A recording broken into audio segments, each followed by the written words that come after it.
Sobre a reforma tributária em si, quais são os tipos de consultorias que nós podemos fazer? Existem, basicamente, eu gosto de falar sempre daquilo que eu faço, né? Daquilo que eu faço, é óbvio, porque aqui eu consigo trazer questões mais operacionais, mais práticas e enriquecer os exemplos que eu estou dando a vocês. A consultoria relacionada à reforma tributária, ela se baseia basicamente em duas linhas. Consultoria de implementação. Por que que não é uma assessoria, professor? Porque você não vai ser o responsável por executar os parâmetros. Você vai ser a pessoa que estará disponível para tirar dúvidas, para poder esclarecer questões, para poder dar suporte. A consultoria de implementação, ela é dividida em algumas etapas, tá? Consultoria de implementação. Eu divido essa consultoria de implementação em algumas etapas. A primeira etapa, conscientização e alinhamento estratégico. O que é essa conscientização? É você apresentar ao cliente um panorama geral da reforma tributária. Então, assim, quando você vai fazer uma consultoria de implementação, por exemplo, né, eu tive reuniões aqui com vários supermercadistas que queriam começar as suas implementações da reforma tributária. Qual que era a primeira etapa? Sentar com os gestores, sentar com os líderes, para poder explicar para eles o que a reforma tributária trará de mudança, de transformações no seu cenário prático, operacional. Explicar para eles que precisarão reformular o cadastro de produtos, explicar para eles que, a depender dos seus clientes e fornecedores, eles poderão tomar créditos ou não, explicar vários detalhes da reforma tributária para eles. Explicar para eles o que é o imposto seletivo, o que é CBS, o que é o IBS, e sensibilizar a alta gestão, principalmente a alta gestão, a respeito da necessidade de se fazer um trabalho aprofundado na definição de parâmetros e na preparação para a reforma. Por quê? Porque normalmente isso vem de cima para baixo, pessoal. Normalmente isso vem de cima para baixo. Se a alta gestão ela compra a ideia da implementação da reforma, os setores operacionais tendem a ter um envolvimento mais específico. Se a alta gestão não se conscientiza da necessidade da reforma tributária, eles vão adiar investimento, eles vão dizer que não precisa se preocupar com isso, e o trabalho de quem está fazendo a consultoria se torna muito difícil, tá? Depois, diagnóstico fiscal e de cadastros. É aqui que você vai revisar cadastro de produtos, orientar quanto à classificação de produtos que são tributados pela CBS, pelo IBS, pelo imposto seletivo, identificar produtos e atividades que possuam alguma redução de alíquota ou algum benefício fiscal, avaliar a situação cadastral das atividades econômicas dos clientes, analisar se o ERP, o sistema de faturamento da empresa, o sistema de gestão empresarial, está adaptado às novas diretrizes para a emissão de documentos fiscais eletrônicos, com o destaque correto das informações. Nós estamos tendo, pessoal, notas técnicas que estão alterando as informações que serão exigidas nos documentos fiscais eletrônicos. Nós estamos tendo ajustes CINEFs, nós estamos tendo resoluções do INCAT, tudo isso adaptando o modelo operacional existente hoje ao modelo necessário para a evidenciação das informações dos novos tributos, do IBS, da CBS, do imposto seletivo.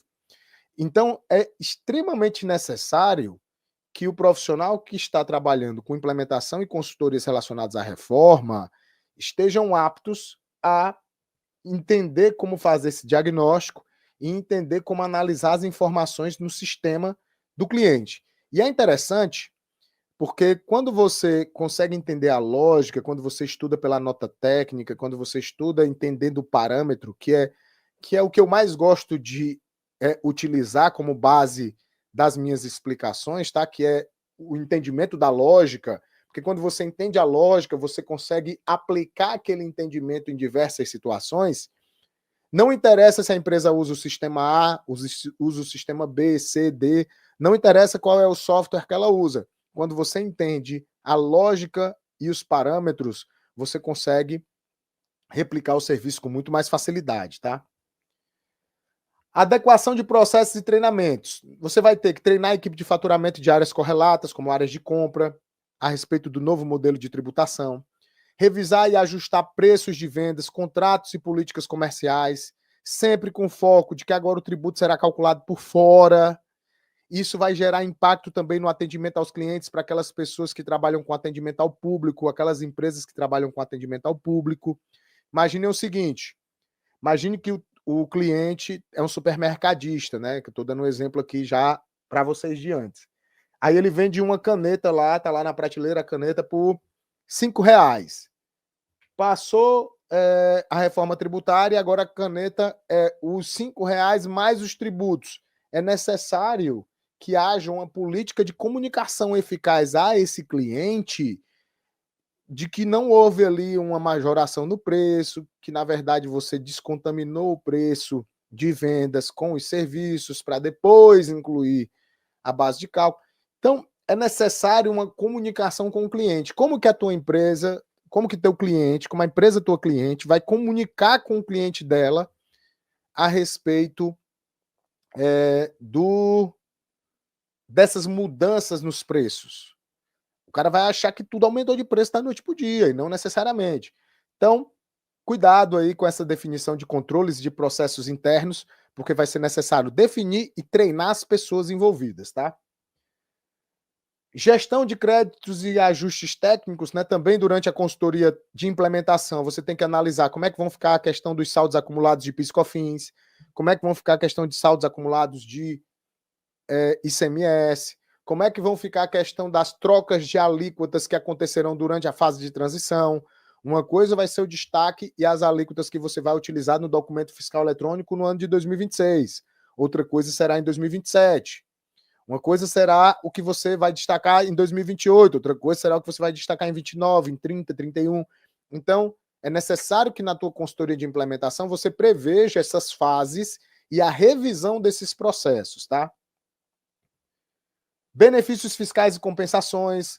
Você tem que avaliar se o teu cliente ele vai ter acesso a algum fundo de compensação de benefícios fiscais relacionados ao ICMS, para que você possa já preparar a documentação ou pelo menos estar com um processo definido.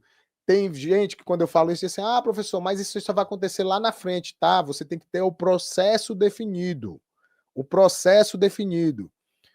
Como que eu vou qual é a data que eu vou precisar levantar a documentação hábil para dar entrada no processo e ter acesso ao dinheiro do fundo de compensação de perda de benefícios? Qual é a documentação que será necessária? Quem que vai ficar responsável por isso dentro da empresa? Quem que vai formalizar o pedido? Quem que vai acompanhar? Então, tudo isso tem que estar definido. Isso é processo interno, tá? E isso tem que estar previsto na consultoria. Última etapa, ajustes finais e regularização de saldos. Pessoal, nessa fase você vai fazer o ajuste finos. Imagina que nós chegamos lá em 2029, últimas etapas, está finalizando ali o processo de consultoria, está finalizando o processo de transição. Você tem os ajustes finos para poder deixar a empresa rodando no novo modelo tributário, tá? Esse modelo de consultoria de implementação, pessoal, daqui a pouco, quando eu for falar da precificação, vocês vão ver qual é a diferença delas duas, tá? A consultoria técnica. Agora eu vou para um outro modelo de consultoria, depois eu volto para a precificação de ambas, tá? Para vocês entenderem a diferença no cálculo dos honorários de ambos os modelos.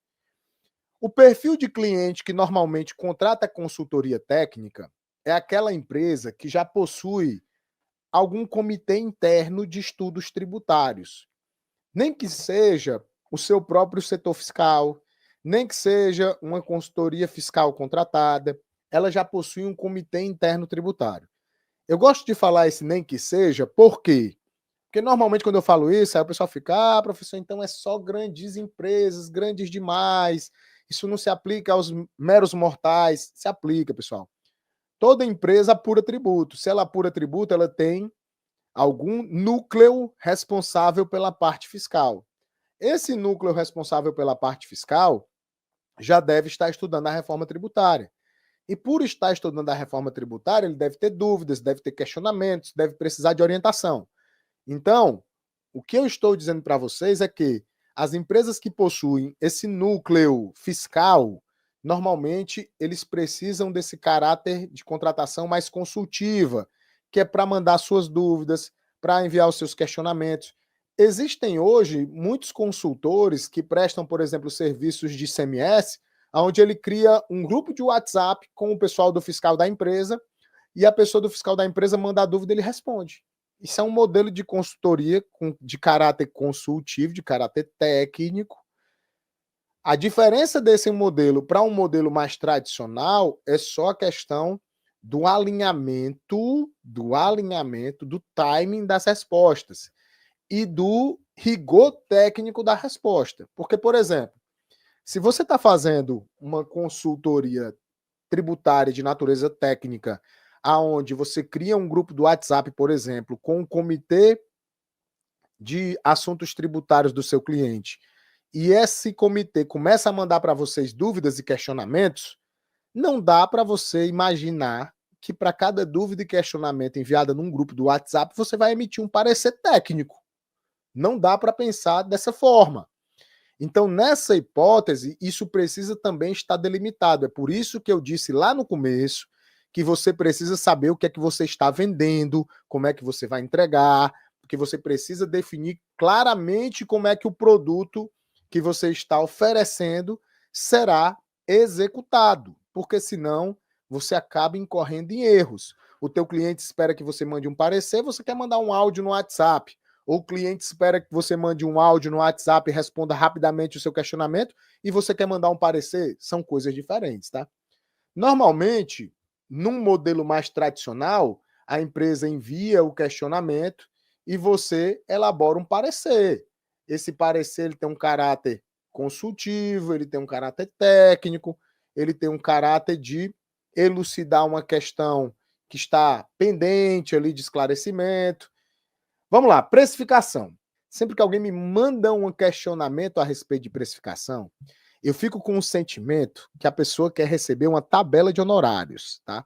Que a pessoa quer receber uma tabela de honorários. Pessoal, tabela de honorários para consultoria não funciona. Não funciona. Porque a delimitação e o escopo do meu trabalho de consultoria vai ser diferente da delimitação e do escopo de trabalho de consultoria da Leonice, da Alessandra, do Maxwell, do Juan. Então, cada um vai definir o que é que o seu modelo de consultoria tem de entregável. Então, por exemplo, na maioria das minhas consultorias tributárias relacionadas à reforma, os questionamentos eles são enviados de modo formal, eu elaboro um parecer técnico jurídico a respeito desses questionamentos e eu faço um encontro mensal de apresentação desses pareceres, onde eu explico, onde eu detalho, onde eu fundamento as minhas análises. Esse é um modelo.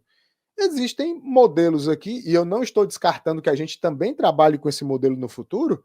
Existem modelos onde você, como eu disse anteriormente, a pessoa vai te mandar uma mensagem no WhatsApp, você vai responder com um áudio.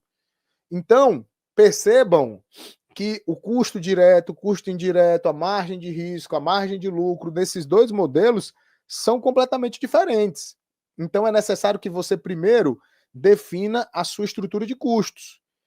Então, o que é que eu costumo dizer, né? Você deve levar em consideração as suas horas de estudo, o seu investimento em qualificação, os gastos com ferramentas. Normalmente são necessários ferramentas para poder desenvolver trabalhos de consultoria. Você deve levar em consideração o risco técnico, o porte do cliente, as atividades, os produtos e os clientes dos seus clientes, o grau de dificuldade e algumas necessidades específicas daquela empresa. Então, quando você analisa todos esses parâmetros, você vai chegar a uma conclusão de que cada caso é um caso, cada situação é uma situação. Eu contei para os alunos da mentoria, né, da nossa mentoria da reforma tributária, e eu contei para os alunos que eu fechei uma consultoria técnica onde eu errei na precificação. Por quê? Porque eu fiz um cálculo X de horas de estudo para responder os questionamentos enviados pelo consulente, e quando os questionamentos chegaram, eu gastei 3 vezes mais tempo do que o que eu havia pensado inicialmente. Teve parecer que eu levei 20 horas para fechar um parecer. Então, assim, isso se dá por quê? em virtude do grau de dificuldade das necessidades específicas do cliente. Então, quando você não leva isso sabiamente em consideração, quando você não tem uma definição precisa e estratégica desses indicadores para que eles possam nortear o teu processo de cálculo de honorários, você pode acabar incorrendo no erro que eu cometi. E esse não foi o único erro. Ao longo da minha história na contabilidade, na área tributária, eu já cometi vários erros, tá? Para quem aí já foi meu aluno presencial e já me ouviu contando a história do meu primeiro SPED, sabe do que eu estou falando.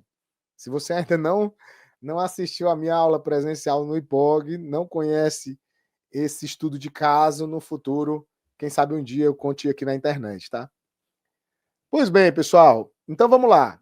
Como é que é a consultoria técnica? A consultoria técnica, normalmente, ela é um tipo de serviço que ela traz a necessidade maior de estudos, traz consigo um risco associado maior, mas ela exige uma menor participação operacional sua.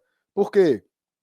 Porque você vai estar recebendo os questionamentos do cliente, ele que está dentro da operação, ele é quem tem as dúvidas e ele manda esse questionamento para você e você vai dar a orientação. É óbvio que para fornecer uma orientação fundamentada, técnica e que de fato traga segurança jurídica para o cliente, você vai precisar estudar bastante e fazer um parecer bem fundamentado. Então, são necessárias horas de estudos.